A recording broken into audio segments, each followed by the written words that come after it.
There's a video on the internet getting a lot of attention. In fact, a number of you have asked me what I think about it.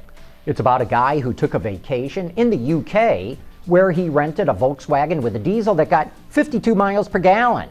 He claims to have done more research and learned that other European diesels are rated as high as 78.5 miles per gallon. In fact, if you search for VW Passat 78.5 mpg in the UK, you're going to find that video. He then rants about how we cannot get these kinds of cars in the United States because the Obama administration will not allow them for fear of losing tax revenue from gas taxes. He goes on to say a lot of other things, but too bad this guy has no clue what he's talking about. First off, he's comparing US gallons to imperial gallons, which is what they use in the UK, and an imperial gallon is 20% larger than a US gallon. Second, the European fuel economy figures he's quoting would be substantially less if he used EPA figures, even if he used the exact same car for comparison.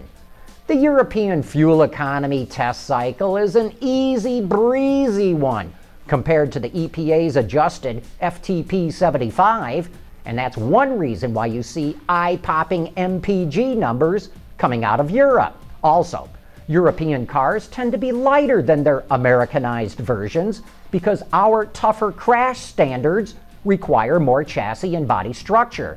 That weight advantage also helps European MPG numbers and performance.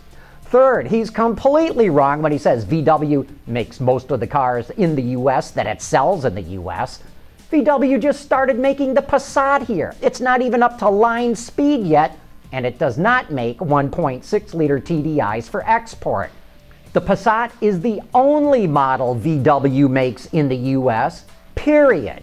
He also claims Ford makes high-mileage diesel cars in the US but has to export them because it cannot legally sell them here.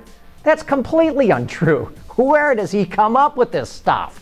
The primary reason why diesel engines are not as common here as they are in Europe is that US emission standards are substantially more expensive to meet than they are in Europe.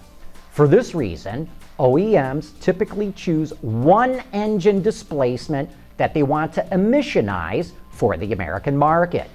In 2014, when Europe goes to its Euro 6 emission standards, they will pull up even with the EPA's Tier 2 Bin 5 standard, at which point the US and Europe can use the same emissions equipment, and that's going to drive down costs substantially.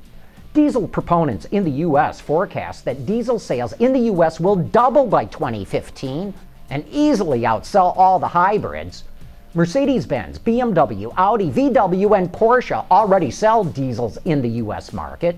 You can buy diesel pickups from Chevy, Ford, and Ram, and have been able to for years.